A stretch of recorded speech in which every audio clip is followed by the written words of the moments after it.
Cette semaine, dans le balado, on visite une boucherie française un peu spéciale et on observe l'intimidation dans une cour d'école du primaire belge. Bienvenue à mon ciné balado. Vous êtes en compagnie de Patrick Marleau et Jean-François Breton. Salut Jeff. Salut Patrick.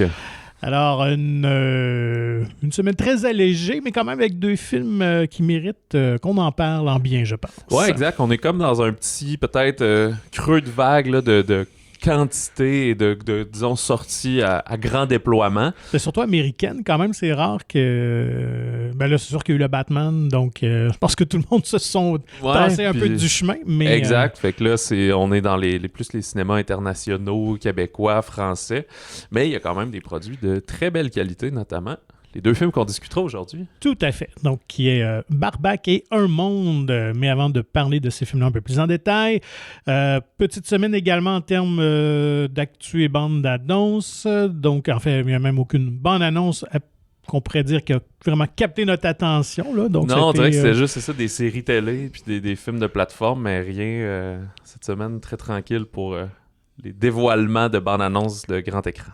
Mais on a joué à la roulette du côté de Warner Brothers qui ont déplacé beaucoup de leurs gros films. En fait, tous les films de super-héros, finalement. De gros changements. Ben oui, on avait en plus soulevé déjà, je pense qu'on parlait de nos films les plus attendus de l'année. Je trouvais ça très bizarre qu'il y ait The Flash puis Aquaman, un en novembre, l'autre en décembre, à comme 5-6 semaines d'intervalle. Ouais, ça me paraissait très étrange. Et là, ils ont tout déplacé. Ils disent que c'est... pour la cause de pandémie, c'est-à-dire que ça a créé du retard dans la post-production puis les effets 3D et tout ce genre de trucs-là. Fait que le calendrier, si on commence, là, déjà, je pense que les plus gros problèmes, c'est Aquaman puis Flash. Fait qu'en tassant ces deux-là en 2023, donc Aquaman devient le 17 mars puis The Flash le 23 juin, donc la Saint-Jean, mais 2023. Ben là, ça leur a créé un trou à l'automne. Fait que qu'est-ce qu'ils ont fait? Ils ont mis le film d'animation DC League of Super Pets, Crypto-chiens sur comme les chiens de Superman et de Batman, qui devait sortir le 20 mai. Là, lui, ils l'ont mis le 29 juillet. J'ai l'impression que ce film-là était prêt parce qu'il y avait déjà des bandes-annonces qui roulaient, mais probablement que c'est pour pas avoir un trou à l'été, puis ils préféraient cette date-là, si on veut. Black Adam, qui lui devait être cet été, devient donc le 21 octobre.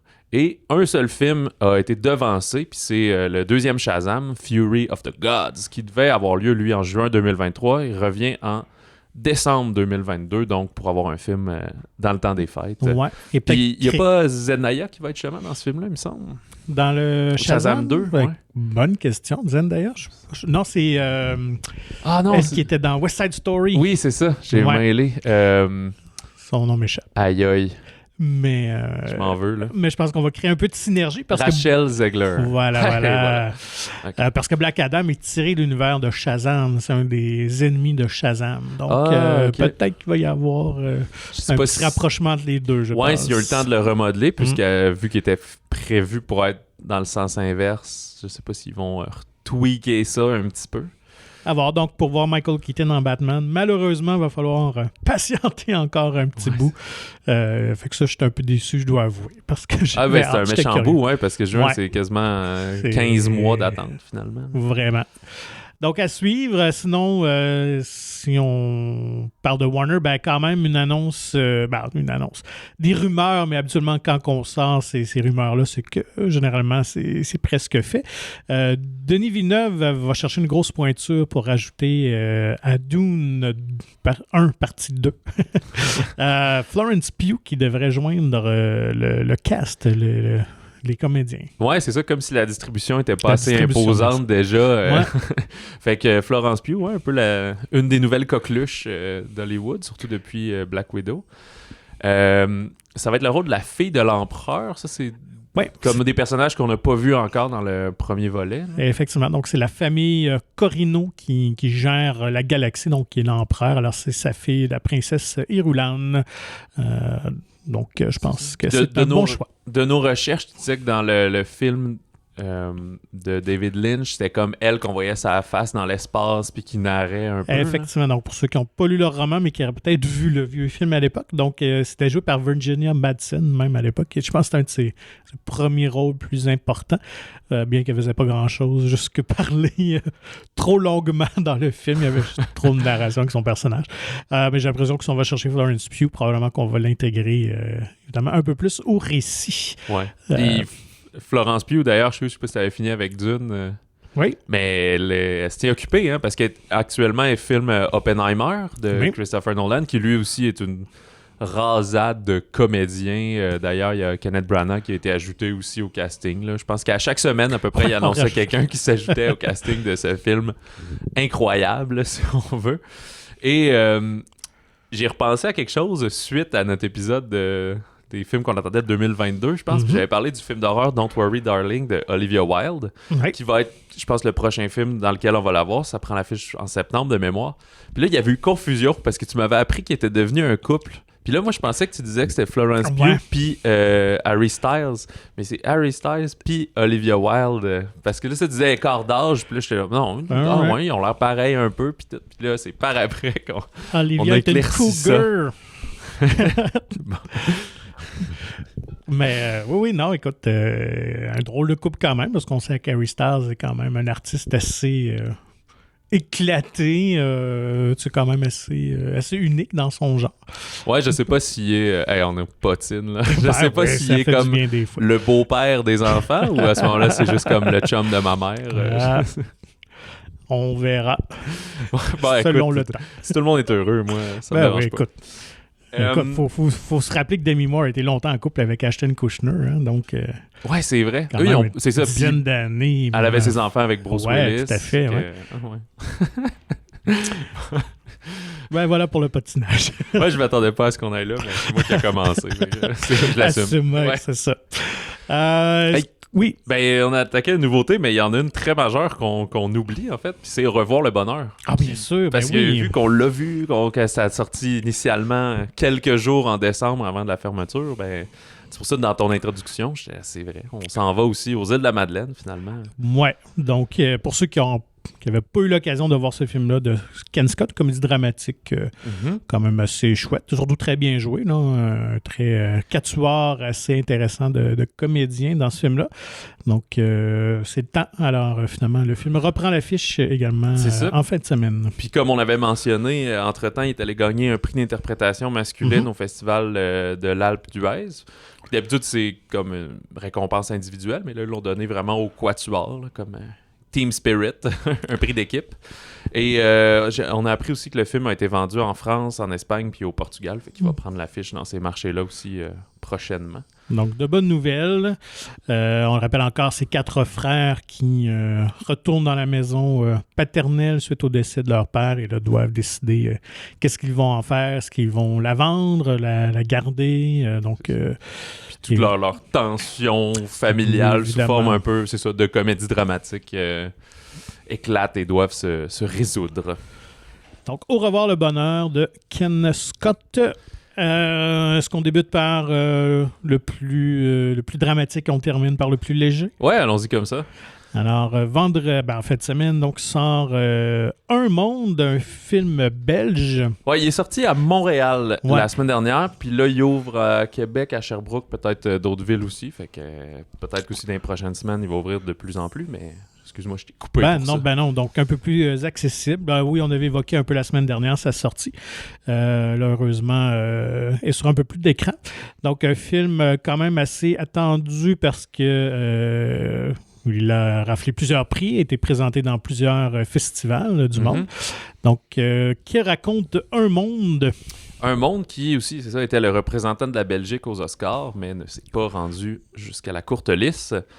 C'est Nora, une jeune fille qui entre au primaire, mais elle se retrouve confrontée au harcèlement puis au bullying, si on veut, que son grand frère Abel est victime.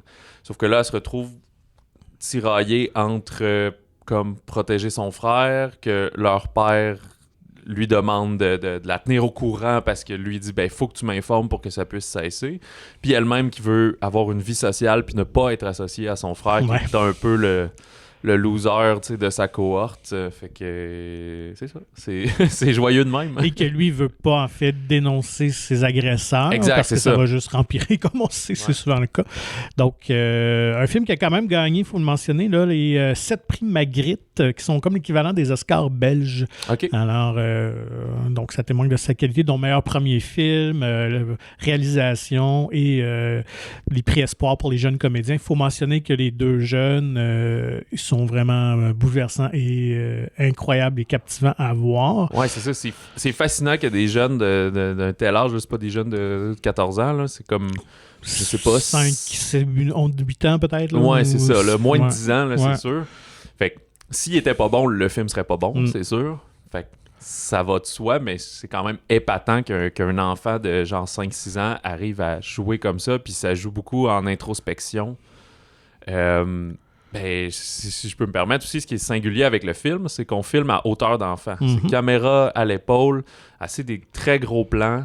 Ouais. Puis, c'est ça, on est vraiment à la hauteur des enfants, là, à 2-3 pieds de haut. Puis, on est comme dans leur monde. Souvent, quand il y a des adultes qui se penchent pour leur parler, c'est pas comme Charlie Brown, là, on les entend pas à trompette, là, on comprend ce qu'ils disent.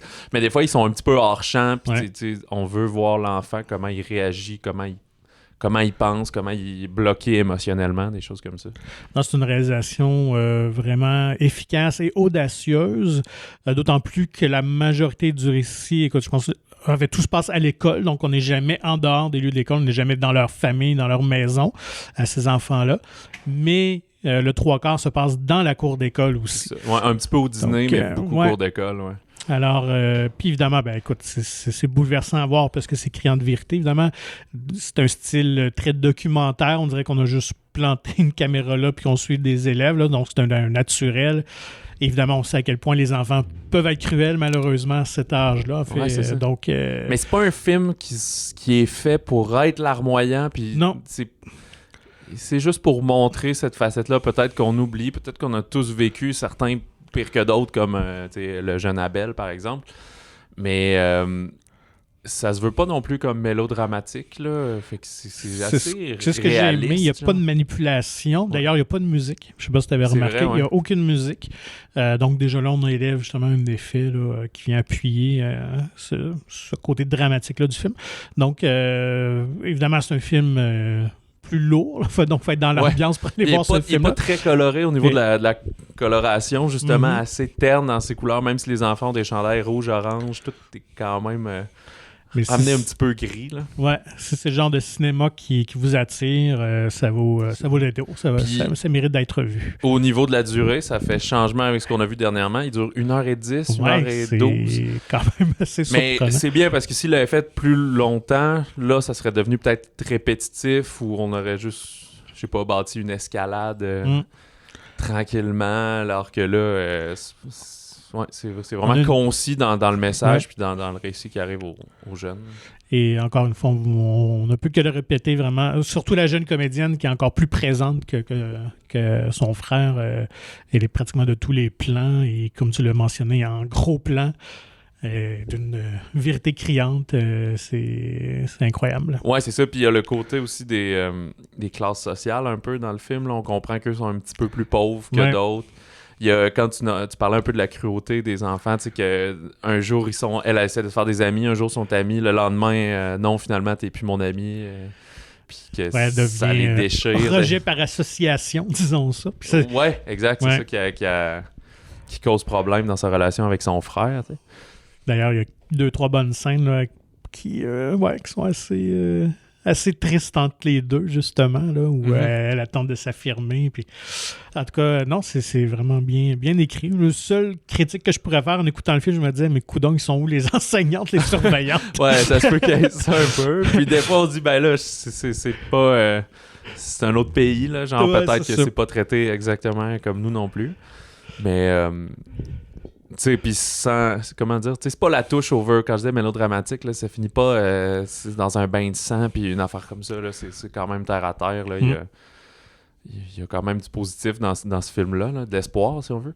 Ouais. Mais oui, on est comme dans une période, on dirait qu'avec, il y a quelques semaines, l'événement, là, il y a celui-là, je me souviens plus d'un autre aussi un petit peu plus lourd comme ça, puis on est comme, OK, il faut juste avoir le cœur solide, si on veut, pour aller se confronter à des problèmes sociaux, si on veut, traités au cinéma ces temps-ci.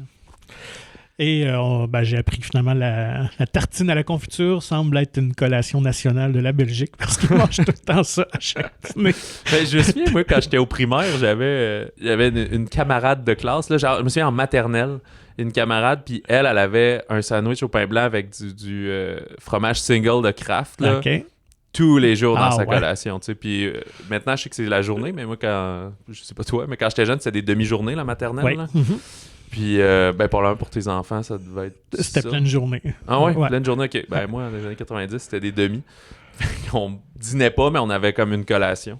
Puis, tous les jours, c'était ça, une sandwich au fromage orange, là, mettons. Fait que je veux comprendre qu'il triple là-dessus. Là. Dans un tout autre ton, moi, je dois avouer que c'est un petit film coup de cœur jusqu'à présent de l'année. Barbac, une comédie à l'humour assez noir, mais avec la prémisse assez déjantée. Ouais, c'est de Fabrice Eboué, qui est, disons, plus ou moins connu à brûle-pourpoint. C'est surtout quelqu'un qui joue dans ses propres films. Dans le fond, écrit, réalise et tient souvent le personnage principal ou secondaire, mettons. Ici, il partage la vedette avec Marina Foy. Je pense que c'est Foy. C'est ça qu'on j'ai oublié de vérifier. C'est un I tréma, fait que Foy. Je pense pas qu'on prononce le S à la fin. Bref, qu'on a pu voir dans Papa ou Maman ou un petit peu dans Le Grand Bain ou Police en 2011. Alors, ouais, cette comédie noire slash satirique slash d'horreur, c'est Vincent et Sophie qui sont deux bouchers de profession, puis ils possèdent sont propriétaires d'une petite boucherie de quartier, là, pas un gros truc d'usine. Sauf que, tout comme leur couple, c'est la crise. Là. On sent qu'ils ont de la misère à, disons, payer les revenus du mois et ils n'ont plus la flamme des débuts. Deux couples qui doivent être comme dans la mi-quarantaine à peu près, début 50 peut-être. Ouais, peut-être plus début 50. Sauf que leur vie va basculer complètement le jour où Vincent va tuer accidentellement le vegan militant qui était venu saccager leur boutique. Pour se débarrasser du corps, il décide de comme en faire un jambon, là, comme de le couper puis de dire je jetterai ça avec les restants de viande, puis c'est comme pas de cadavre, pas de problème. Sauf que sa femme accidentellement vend de cette viande et ça devient un succès bœuf, si on veut dire, qu'ils vont appeler le porc d'Iran, genre comme ok, c'est du porc super rare. Et là, la popularité de ça va leur faire germer l'idée de dire peut-être qu'on devrait recommencer. Ben oui, parce qu'ils vont en manquer rapidement suite au succès. Alors la question se pose, est-ce qu'on continue à tuer des gens pour vendre la viande humaine? Donc, on va tout de suite dans cette prémisse-là, le ton d'humour. Écoute, le réalisateur a dit qu'il avait été évidemment très influencé par C'est arrivé près de chez vous et Fargo, et on retrouve un peu ce ton d'humour-là. Peut-être un peu plus bon enfant ici là, que C'est arrivé près de chez vous, qui était quand même assez sombre et explicite. Mais moi, j'ai vraiment aimé. Il y a beaucoup d'humour, je dirais, pas les déclics corrects qui sortent des sentiers battus. Ça fait du bien aussi de voir ça à l'écran.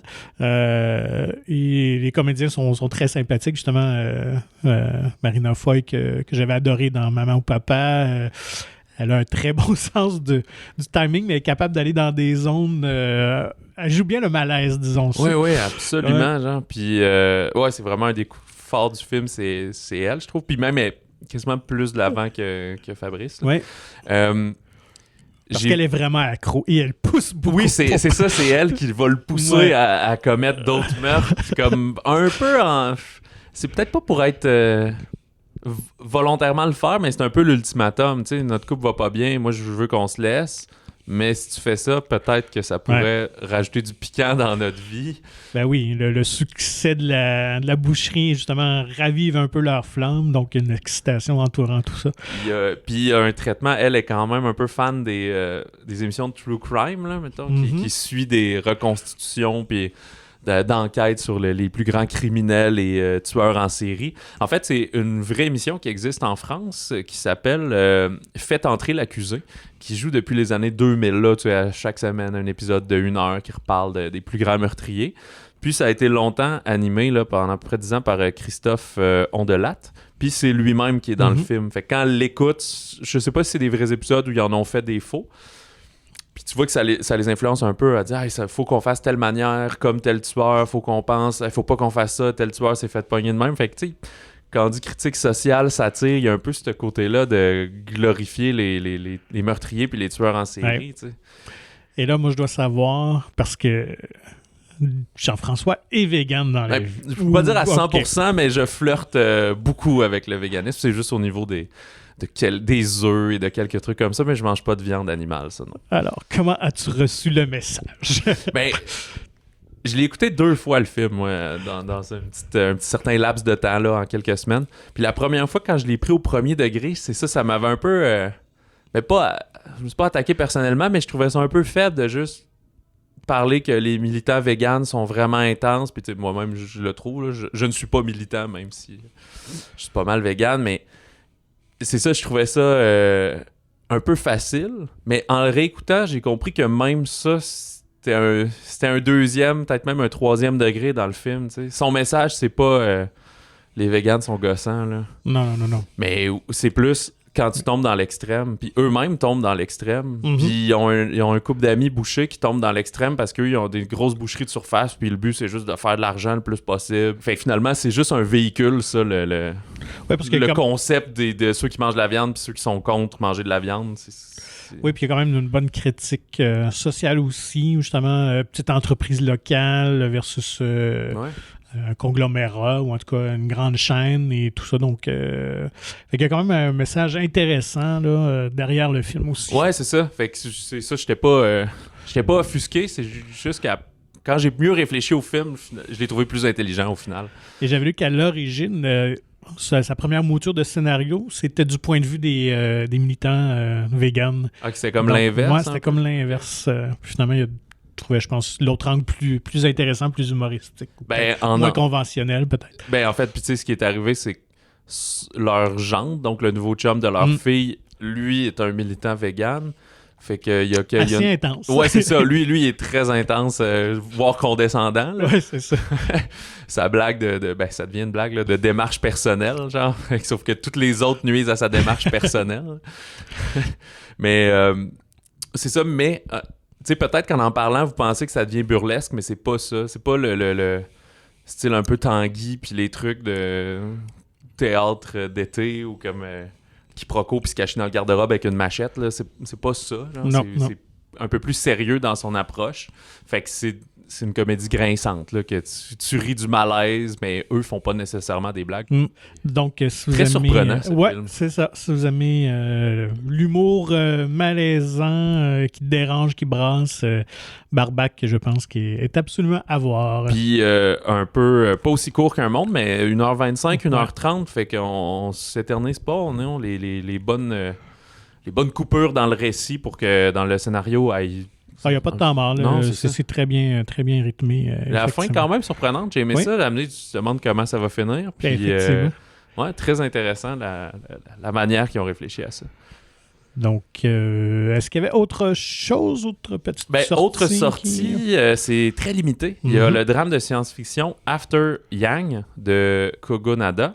C'est des studios A24, mais c'est une sortie, c'est ça, limitée juste en anglais pour l'instant. Je pense qu'il y a juste le cinéma du Parc, je pense, à Montréal. En tout cas, il y a juste 1 ou 2 salles à Montréal. C'est avec Colin Farrell et aussi Jodie Turner-Smith qu'on avait vu dans Queen and Slim. C'est l'androïde compagnon de la fille de Colin Farrell qui cesse de fonctionner. Fait que là, le père doit trouver un moyen de le réparer. Là. On est dans un avenir où on a des robots qui nous aident, qui ont l'air forme très humaine, humanoïde, c'est ça. Sauf que cet événement-là va lui faire réaliser que, sans le vouloir, il y a un fossé qui s'est créé entre sa femme, entre sa fille. Fait qu'il va essayer de réconcilier cette distance-là. Moi qui fait partie de la gang qui tripe sur A24, sur tout ce qu'ils font, ça m'intéresse beaucoup, mais là, j'ai pas eu la chance de le voir, malheureusement. Je pense que ça avait été présenté aussi à Cannes l'été dernier dans la catégorie Un certain regard. Et au Québec, aussi un peu plus limité, il y a le documentaire social Soigner l'esprit de Catherine Mullins. C'est un documentaire social sur les troubles de santé mentale. Fait qu'à l'aide de témoignages de 2 malades et de quelques experts, la cinéaste va mettre en lumière là, des approches nouvelles dans le traitement des troubles mentaux, ce qui permet de soulever des questions importantes, notamment la dépendance aux médicaments.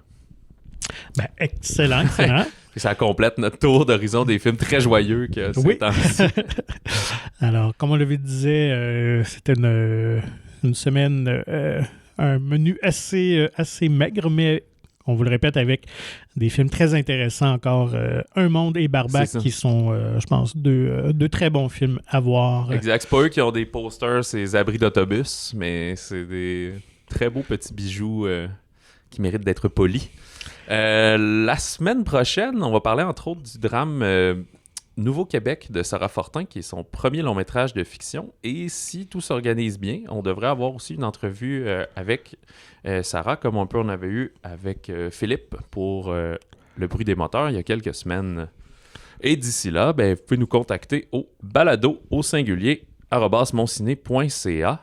Et nous vous invitons à vous procurer gratuitement le magazine Mon Ciné. Il est disponible en copie numérique et physique dans la plupart des cinémas de la province. Le nouveau est disponible avec Batman en couverture, avec Robert Pattinson. Et visitez, c'est ça, le monciné.ca pour plus d'informations.